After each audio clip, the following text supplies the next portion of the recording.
Romanos 1:17, y después nos vamos a saltar al capítulo 4. En el capítulo 1 leemos el verso 16 y 17. Dice: porque no me avergüenzo del evangelio, porque es poder de Dios para salvación a todo aquel que cree, al judío primeramente y también al griego. Porque en el evangelio la justicia de Dios se revela por fe y para fe, como está escrito: mas el justo por la fe vivirá. Capítulo 4, verso 5.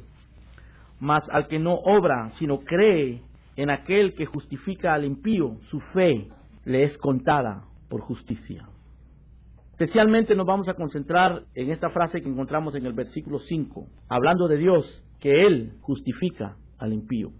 Una pequeña revisión de lo que hemos hablado hasta el día de hoy, porque hemos estado 3 semanas en este mismo pasaje de Romanos 1:17. Explicamos qué es el evangelio. Pablo nos dice que el evangelio es poder de Dios. Él no dice para sanidad, para prosperidad, para paz, para justicia social. No, él dice el evangelio es poder de Dios para salvación. Y él está hablando de salvación eterna. Luego, él nos explica qué es lo que el evangelio ofrece. Cuando dice que en el evangelio la justicia de Dios se revela por fe y para fe. Él no está diciendo que en el evangelio Dios nos revela una nueva vida, o nos da gozo y nos da paz, o hace milagros, o nos da comunión, o una vida con propósito, aunque todo eso viene con el evangelio. Pero Pablo nos está hablando de la esencia del evangelio, y cuando él habla de la esencia del evangelio, él dice que en el evangelio lo que se revela, lo que Dios nos da en el evangelio es la justicia de Dios. O sea, Dios nos ofrece la justicia suya, la justicia de Él, la única que en el santo tribunal, en el juicio final, va a ser aprobada por Él. Es la justicia que Él da, y la da gratuitamente. No la da por el esfuerzo, ni por la ley, por las obras, por la obediencia, sino por la fe en su Hijo Jesucristo. En el Evangelio, la justicia de Dios se revela. Cuando alguien recibe esa justicia que Dios ofrece a través del Evangelio, Dios declara justa a esa persona. Eso es lo que llamamos justificación.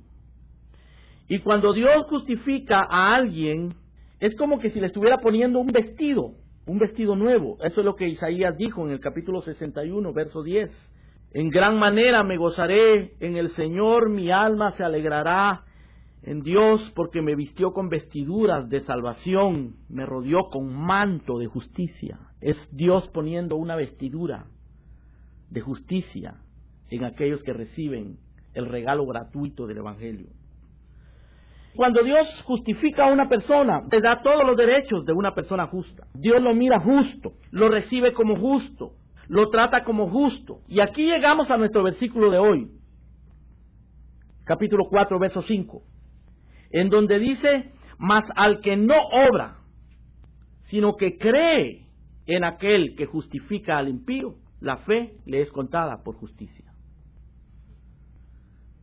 Repito, Pablo acá describe a Dios como aquel que justifica al impío. Eso es extraordinario.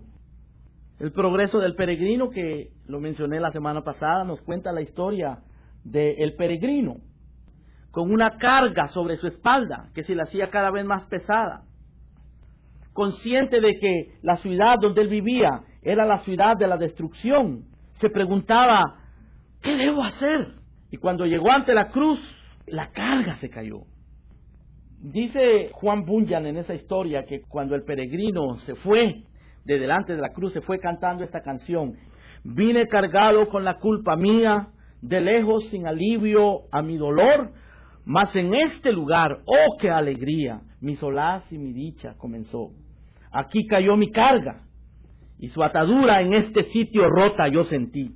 Bendita cruz, bendita sepultura, y más bendito el que murió por mí. Esa era la canción del peregrino. Es la canción de todo aquel que es justificado gratuitamente por la fe en Cristo. Es la canción de aquel que recibe la justicia que el Evangelio ofrece. Esa justicia que es la única defensa del pecador. la única justificación que vamos a poder dar ante Dios después de la muerte. Esa justicia que es la única esperanza de nuestras almas inmortales. La única razón por la cual Dios va a dejar entrar al cielo a un pecador. Esa justicia es el arma del creyente en contra de la acusación, cuando nuestra conciencia nos acusa, cuando la ley nos señala, cuando Satanás nos acusa y nos oprime, cuando el pecado nos contamina y nos alcanza. Nuestra única esperanza, nuestra única arma es la justicia de Dios. No es nuestra propia justicia, es la justicia de Dios. Y esa justicia se revela en el Evangelio, por fe y para fe.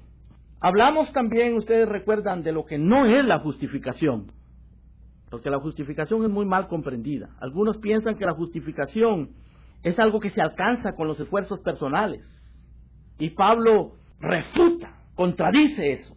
Él pregunta, por ejemplo, en el capítulo 4, verso 1, ¿qué es lo que halló Abraham nuestro padre según la carne? Y el verso 2 dice, si Abraham fue justificado por las obras, tiene de qué gloriarse, pero no para con Dios. Pero ¿qué dice la Escritura? Creyó Abraham a Dios y le fue contado por justicia. Al que obra no se le cuenta el salario como gracia, sino como deuda. Pero al que no obra, sino cree en aquel que justifica al impío, su fe le es contada por justicia. O sea, Pablo está diciendo, la justicia no se alcanza por las obras, no es una recompensa, no es un salario, no es un mérito alcanzado a través de las obras, el esfuerzo o la devoción religiosa. No, es por la fe. Algunos piensan que la justificación es perdón. Y la justificación incluye perdón, pero no es perdón solamente. Es algo más que perdón. El perdón tiene que ver con los pecados pasados, pero no tiene que ver con la conciencia, con nuestros derechos o nuestra posición, ni con los pecados futuros. El perdón es como cuando a alguien le perdonan sus deudas, ¿ok? Que ya es bastante, ¿no es cierto? Ojalá que nos perdonaran nuestras deudas. Sería un gran alivio, ¿no es cierto? Pero ¿qué tal si te perdonan tus deudas y te quedas sin trabajo, enfermo, deshabilitado, ilegal y con muchos compromisos, muchas responsabilidades, sin deudas, pero sin poder ganar dinero y sin tener recursos? Ayuda a no tener deudas, pero en esas condiciones las deudas van a venir otra vez. O sea que la justificación no es solamente perdón, es algo más que perdón. Porque alguien nos puede perdonar una deuda, pero nos dice, no te vuelvas a aparecer aquí, no te quiero ver, no te tengo confianza. Dios no solamente perdona, Él hace algo más cuando justifica. O sea que la justificación no es solamente perdón. Algunos piensan que la justificación es cambiar por dentro y hacer moralmente perfecto al pecador, pero no es así. La justificación no es algo que Dios hace adentro de la persona. Dios hace una obra adentro que se llama regeneración, pero la justificación no es eso. La justificación es, como lo dijimos la semana pasada, el acto de un juez. El juez no nos toca, pero nos declara inocentes o culpables. Con su palabra, Él actúa. No es como el doctor, que cuando vamos con una enfermedad grave, Él nos tiene que abrir con su bisturí, meter su mano allí dentro de nuestro organismo y sacar lo que está malo, el tumor o lo que sea. El juez no nos toca, el juez simplemente dice, tú eres inocente o eres culpable. Eso es la justificación. No es algo que Dios hace adentro, es una declaración que Él hace. Una declaración legal que Dios hace. Algunos piensan equivocadamente también que la justificación es que Dios hace a un lado la ley y que la ley ya no está vigente, que Dios se olvida e ignora la ley, pero no es cierto. La justificación no es una amnistía. Las amnistías, ustedes saben, es cuando una autoridad competente dice, bueno, vamos a olvidar todo, las leyes ya no se aplican, quedan libres. Pero no, Dios no se olvida de su ley, Dios siempre aplica su ley. Es que la justificación tiene que ver con la ley. No es que Dios ignora, hace a un lado la ley. En realidad la única manera de ser justificado es no ser culpable, es ser inocente. Pero la Biblia dice que no hay justo ni aun uno, que ninguno de nosotros es inocente. Y ningún juez tiene derecho de justificar al culpable. Es una abominación. Proverbios 17:15 dice que el que justifica al impío y el que condena al justo, ambos son abominación a Jehová. Sí que es mentira que Dios, por amor, ignorando la ley, va a perdonar a los pecadores, que Él no va a aplicar la ley. Eso es mentira. Dios sí va a aplicar su ley. Dios aplica su ley. La ley no es hecha a un lado cuando Dios justifica. ¿Qué les parece a ustedes si un juez dijera: yo soy un juez bueno, lleno de amor, así que todos los narcotraficantes, todos los que están aquí en mi corte pueden irse libres porque soy bueno? Los violadores también pueden irse libres porque yo soy bueno. Los políticos corruptos también están perdonados. Los asesinos a sueldo, igual. Los que acechan a niños sexualmente, todos están perdonados porque yo soy bueno. Eso es imposible. Eso es una abominación. Así que la justificación no es solo perdón, no se alcanza por las obras, no es una transformación interna y no es ignorar la ley. Sin embargo, hermanos, aquí leemos en nuestro pasaje, Romanos capítulo 4, verso 5, que Dios justifica al impío. ¿Cómo cuadra eso con Proverbios 17:15, que nos dice que es una abominación justificar al impío? La pregunta, hermanos, es: ¿cómo es posible que Dios justifique al impío? Porque la Biblia dice que no hay diferencia, que todos pecamos y estamos destituidos de la gloria de Dios. Todos somos impíos. Esa es la declaración de la Escritura. Quizás alguien aquí diga: pastor, yo no soy impío, yo soy una persona decente, por favor. Yo soy una persona devota, yo tengo mis creencias y tengo mi religión y tengo mis principios morales. A mí no me diga impío, no me ofenda, por favor. Pues la Biblia dice: no hay diferencia. Todos pecaron y están destituidos de la gloria de Dios. Dice: no hay justo, ni aun uno. No hay quien entienda, no hay quien busque a Dios. Todos se extraviaron, todos se hicieron inútiles. Escuchen las palabras de Isaías en el capítulo 64, verso 6. Dice: todos nosotros somos como suciedad, y todas nuestras justicias son agradables delante de Dios. Así dice. No. Estoy leyendo Isaías 64, 6. ¿Qué dice? Todas nuestras justicias son suficientes para que nosotros entremos al cielo. No, nuestras justicias son como trapos de inmundicia. O sea, no hay justo, ni aun uno. Pero Pablo dice acá, en el capítulo 4, verso 5 de Romanos, que Dios justifica al impío.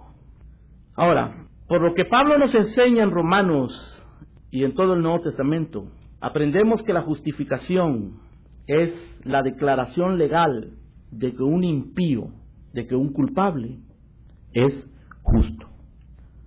Imagínense ustedes que llegan dos hombres frente a un juez.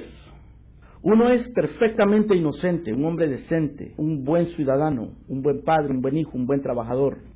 El otro es un vago, un delincuente, un asesino, narcotraficante, lo peor.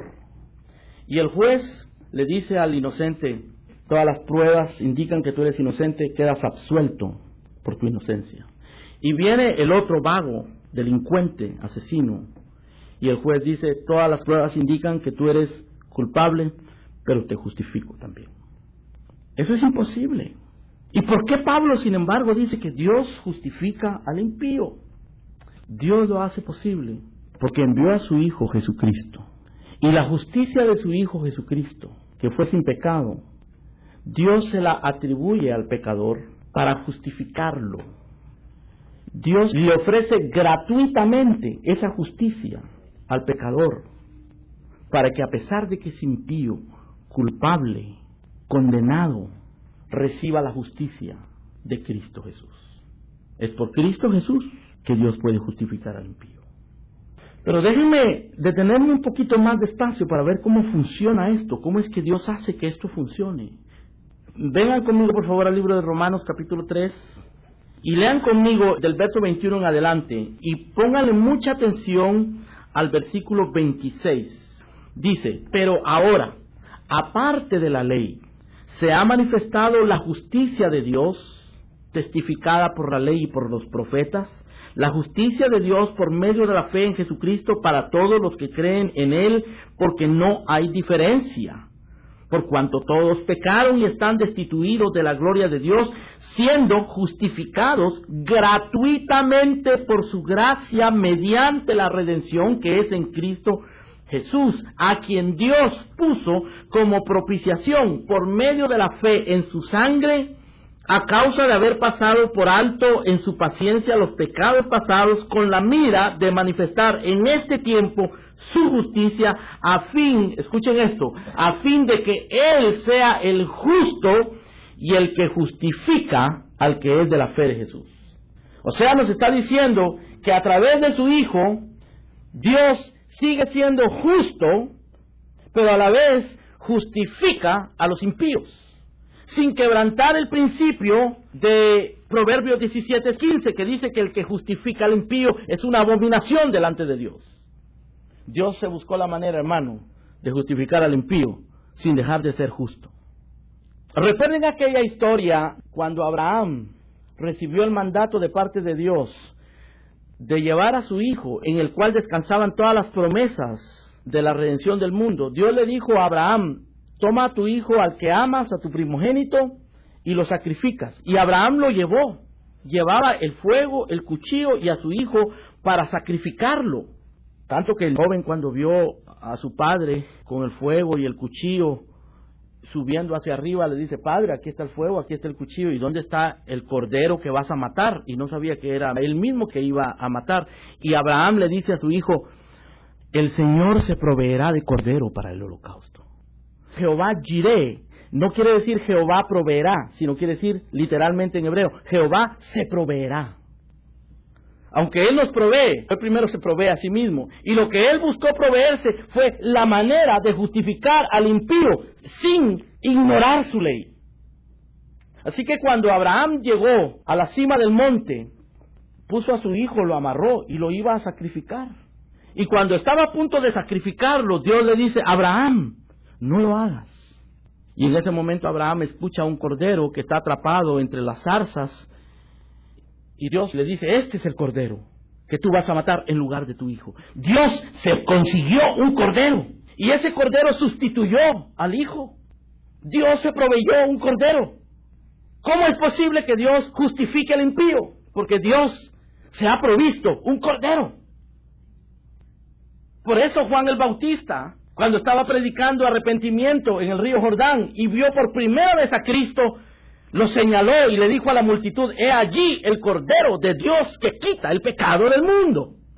Este es el Cordero que Dios se proveyó para justificar al impío. Lo que Dios hace en la cruz, y hace un momento estábamos cantando de la cruz, esa cruz excelsa que al contemplarla nos recuerda el amor de Dios.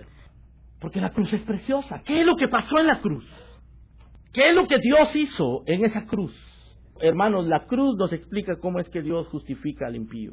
Les voy a decir 3 cosas que Dios hizo en la cruz. Pongan la atención y si quieren las anotan. Primero, hizo expiación. La palabra expiación es sinónimo de perdón. Dios quitó el pecado. Segundo, hizo una sustitución. Y tercero, emitió una declaración.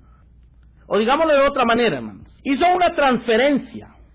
Una transferencia es cuando ustedes toman una cantidad de dinero de una cuenta y la ponen en otra.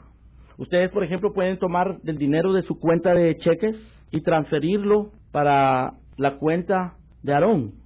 Transfieren allí la cantidad de dinero que ustedes decidan para que ahora ya no sea de ustedes, sino que ahora va a ser de Aarón para su tratamiento.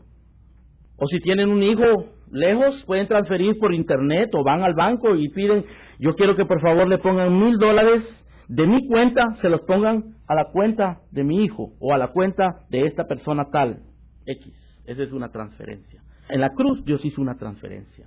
Esa es la razón por la que Él puede perdonar. Porque lo que Dios hizo fue que transfirió la culpa del pecador a Cristo, al cuerpo de Cristo clavado en la cruz. Pero la transferencia fue doble, porque no solo transfirió la culpa del pecador, sino que transfirió la justicia, la inocencia de Cristo, la transfirió de la cruz para dársela al impío, al pecador. ¿Ven ustedes la transferencia doble? La culpa nuestra se la transfirió a Cristo, y la inocencia de Cristo, la justicia de Cristo, se la transfiere al pecador. Por eso Él puede hacer expiación. Por eso Él puede perdonar el pecado. Pero una vez hecha esa transferencia, Dios emite un decreto. Y su decreto es, este impío ahora es declarado justo. Este pecador culpable es declarado inocente. Pablo dice que esto es gratuitamente por la gracia, mediante la redención que es en Cristo Jesús. Pero ven ustedes, Dios no solamente perdona, no solamente cancela las cuentas, las deudas que teníamos con Él, las culpas que teníamos delante de Él, no solamente nos saca de la cárcel donde estábamos condenados, sino que Él acredita a la cuenta de esa persona que era deudora, culpable, le acredita toda la riqueza de su Hijo, toda la inocencia de su Hijo. Por eso dice el apóstol San Pablo, al que no obra, sino cree en aquel que justifica al impío, su fe le es contada por justicia. Eso es el Evangelio. Ese es el regalo que Dios le ofrece a los pecadores. Ese es a lo que el apóstol San Pablo se refiere, hermanos, cuando dice que en el Evangelio la justicia de Dios se revela. A eso es a lo que se refiere cuando dice que el Evangelio es poder de Dios para salvación. Y déjenme decirles, es sumamente dañino, mortal, no entender esto. Es más, el apóstol dice en el libro de Gálatas, capítulo 1, que no entender esto es anatema, es una maldición. No entender esto lleva a las personas religiosas, a las personas que buscan a Dios, las lleva al legalismo, a la herejía, a la religión humana, a la desgracia espiritual. Por eso es que Pablo es tan severo en el libro de Gálatas. En el capítulo 1, verso 6, él dice, estoy maravillado de que tan pronto os hayáis alejado del que os llamó por la gracia de Cristo para seguir un evangelio diferente. Pueden ustedes darse cuenta que aquí Pablo está hablando de un problema. Le está hablando a un grupo de iglesias en una región llamada Galacia y les está diciendo, ¿qué han hecho ustedes con el evangelio? ¿Qué han hecho ustedes con la justicia gratuita que Dios les ofrece? ¿Qué han hecho ustedes con la justicia gratuita por la fe en Cristo? Ustedes se han desviado de esto. Yo estoy maravillado de que tan pronto se hayan alejado de aquel que los llamó por su gracia para seguir un evangelio diferente. El libro de Gálatas es el argumento de Pablo contra un grupo de iglesias que no estaban predicando el evangelio, que no comprendían la justicia de Dios. Y Pablo aclara en el versículo 7, no es que hay otro evangelio, sino que hay algunos que os perturban y quieren pervertir el evangelio de Cristo. Pero si aún nosotros o un ángel del cielo os anuncia otro evangelio diferente del que os hemos anunciado, eso es maldición, eso es maldito, eso es anatema. La palabra anatema quiere decir maldito, eso no sirve, eso es religión falsa. Como antes hemos dicho, verso 9, ahora lo repito. ¿Por qué lo está repitiendo Pablo? ¿Por qué está siendo tan enfático? Y todo el libro de Gálatas es un argumento contra este falso concepto de la religión, contra esta falsa manera de acercarse a Dios. Y todo lo que sea acercarse a Dios, aparte de la justicia que Cristo nos ofrece, es falso. Pablo dice, como antes hemos dicho, ahora también lo repito, si alguno os predica diferente evangelio del que habéis recibido en Romanos y en todas las demás cartas apostólicas, sea anatema, sea anatema. Esto era tan serio que en el capítulo 2 dice que el apóstol San Pablo tuvo un encuentro con Pedro. Pedro estaba en medio de una iglesia de gentiles en una ciudad que se llamaba Antioquía, y llegaron unos de estos falsos maestros que predicaban la justicia por la ley, no por la fe, y Pedro les tuvo miedo. Y un grupo de judíos comenzaron a tener miedo de estos falsos maestros, y también Bernabé, que era gentil. Y Pablo, en el capítulo 2, verso número 13, dice lo siguiente: en su simulación participaban también los otros judíos, de tal manera que aún Bernabé fue arrastrado por la hipocresía de ellos. Pero cuando vi que no andaban rectamente conforme a la verdad del evangelio, le dije a Pedro delante de todos: si tú siendo judío vives como los gentiles y no como judío, ¿por qué obligas a los gentiles a judaizar? Nosotros judíos de nacimiento y no pecadores de entre los gentiles, sabiendo, escuchen esto, sabiendo que el hombre no es justificado por las obras de la ley, sino por la fe de Jesucristo, nosotros también hemos creído en Jesucristo para ser justificados por la fe de Cristo y no por las obras de la ley, por cuanto por las obras de la ley nadie será justificado. Y Pablo nos dice categóricamente, si ustedes se apartan de esto, están en una religión falsa, anatema. Nosotros tenemos que hacer lo que Pablo hizo, tenemos que defender esta verdad.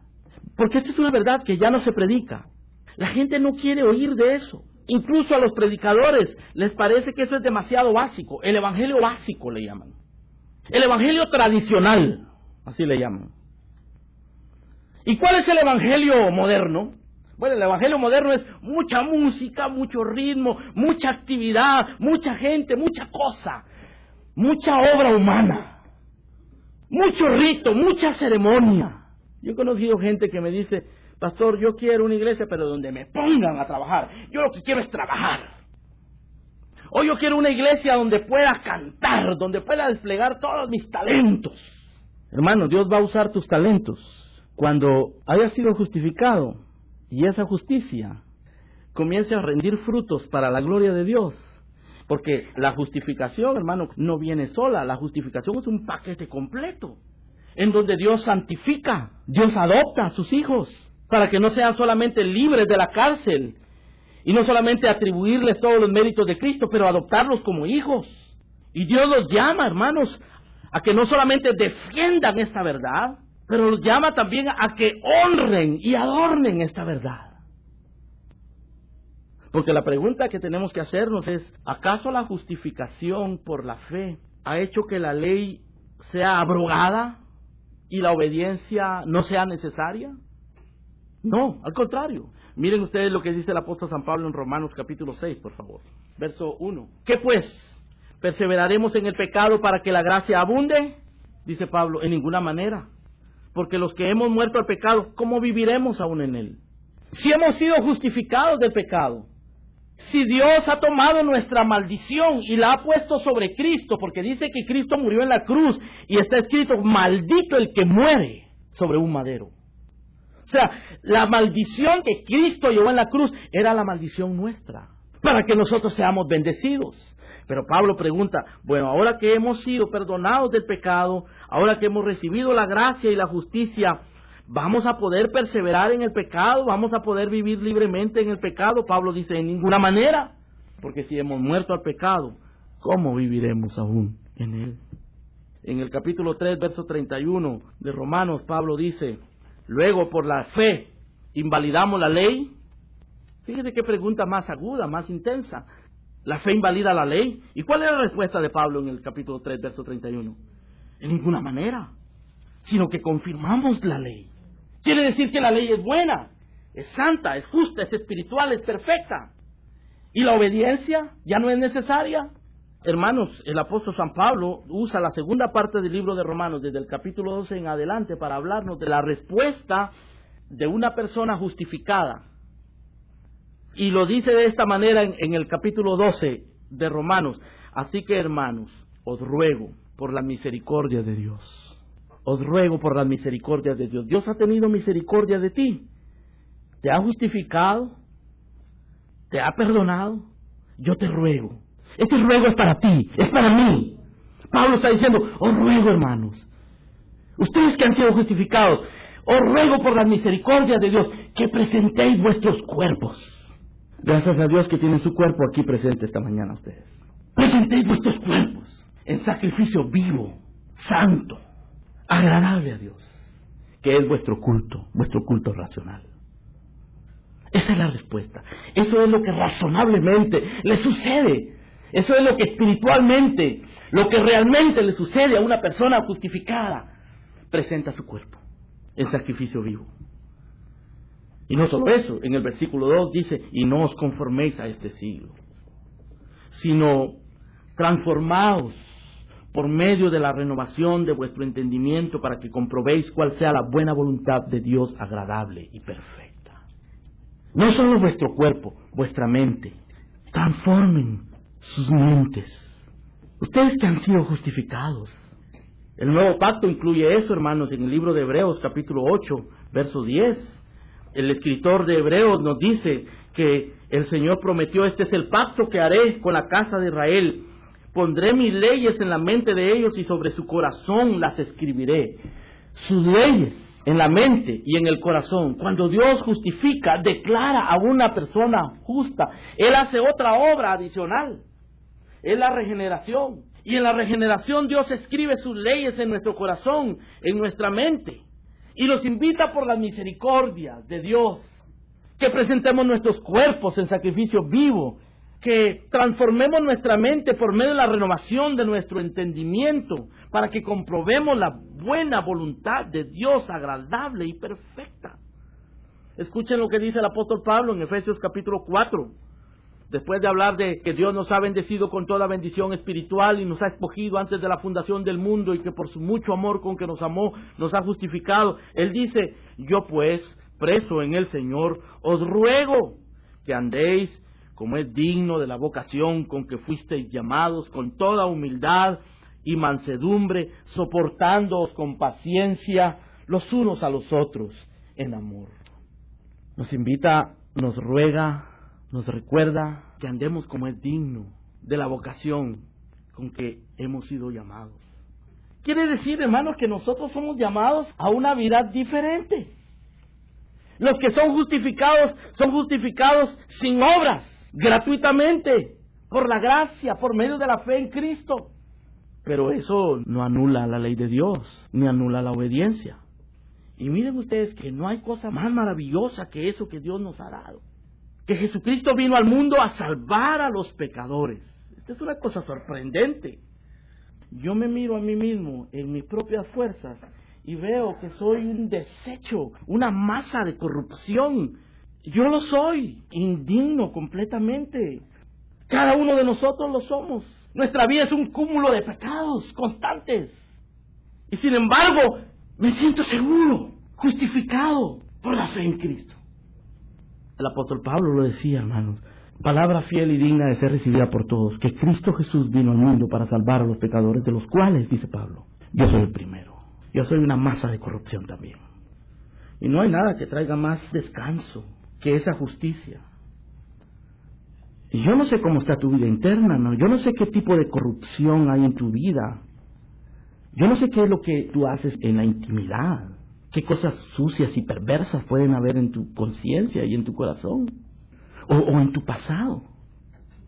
Pero precisamente ese es el mensaje de esperanza, de la gracia de Dios. El Evangelio está disponible para ti y para mí. Dios justifica a los impíos, a los perversos. Dios justifica a la gente corrupta. Esa es la persona que eres tú.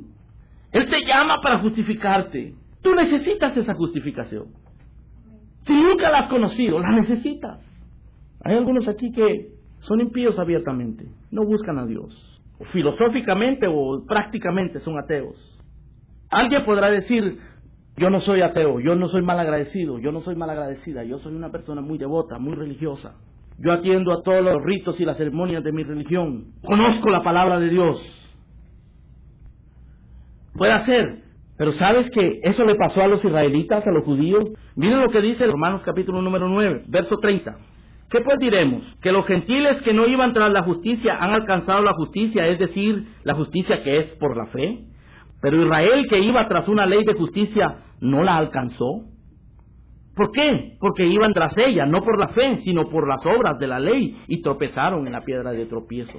Cuando alguien se cree muy justo, digno, y se ofende con este tipo de predicación, esa persona no ha sido justificada, no conoce a Dios, nunca se ha encontrado con Dios, porque no se ha encontrado con su pecado. Para conocer la justificación tenemos que reconocer la bajeza de nuestra conducta moral, la bajeza de nuestros hábitos. Si entrevistáramos aquí a las mujeres y le preguntáramos: ¿cómo es su marido en la vida diaria, en la vida cotidiana? Cuénteme algo. Y si le preguntamos a los maridos: ¿cómo es la mujer? Pero claro, sin que la mujer esté ahí, sin que el marido esté presente, que nos cuente de verdad. Y luego a los padres, cómo son sus hijos, y a los hijos, cómo son los padres. Y si nos pusiéramos sinceros aquí en ese momento, hermano, imagínense ustedes que de repente sucediera algo milagroso, nos saliera una ventanita aquí, y ahí pudiéramos leer todo lo que pensamos. Sería horrible, vergonzoso, ya no vendríamos a la iglesia, o vendríamos con una bandana aquí. Sería espantoso, porque lo que hay dentro de nosotros es bien corrupto, es horrible. Pero Dios está dispuesto a justificar a los impíos. Eso es maravilloso, y es un motivo de adoración. Esa es la razón por la que cantamos. Esto es a lo que la Biblia le llama el nuevo cántico, el cántico del Cordero. Este es un canto que los ángeles no pueden cantar. Los ángeles vieron cuando Dios creó los cielos y la tierra y pueden cantar de la gloria de la creación. Los ángeles ven la santidad de Dios y se tapan con sus alas, sus ojos, porque es demasiado maravillosa la santidad de Dios, y cantan sin cesar de día y de noche: santo, santo, santo, toda la tierra está llena de tu gloria. Los ángeles conocen el poder de Dios, los ángeles conocen la majestad y la gloria de Dios, pero hay una cosa que los ángeles no conocen, hermanos: la justicia gratuita que Dios le da al impío por la muerte de su Hijo en la cruz del Calvario. Pero no lo conocen ellos. Así que cuando nosotros comenzamos a cantar: sublime gracia del Señor que a un pecador salvó, fui ciego mas hoy miro yo, perdido y Él me halló, los ángeles se callan la boca. Ellos no pueden cantar eso, hermano. Ellos no pueden cantar eso. Ellos no pueden decir, como dijo el peregrino: vine cargado con la culpa mía, de lejos sin alivio a mi dolor, mas en este lugar, en esta cruz, oh qué alegría, mi solaz y mi dicha comenzó. Aquí cayó mi carga y su atadura, en este sitio rota yo sentí. Bendita cruz, bendita sepultura, y más bendito el que murió por mí. Eso no lo pueden decir los ángeles, hermano. El Señor no murió por los ángeles, pero murió por ti, que eres impío. Sin Él nosotros somos trapo de inmundicia. Sin Él no hay salvación, no hay esperanza. Sin la justicia gratuita del Evangelio, todo lo que hay es vergüenza y confusión eterna. Por eso Cristo es tan precioso para nosotros. Él es nuestro Salvador, Él es nuestra esperanza.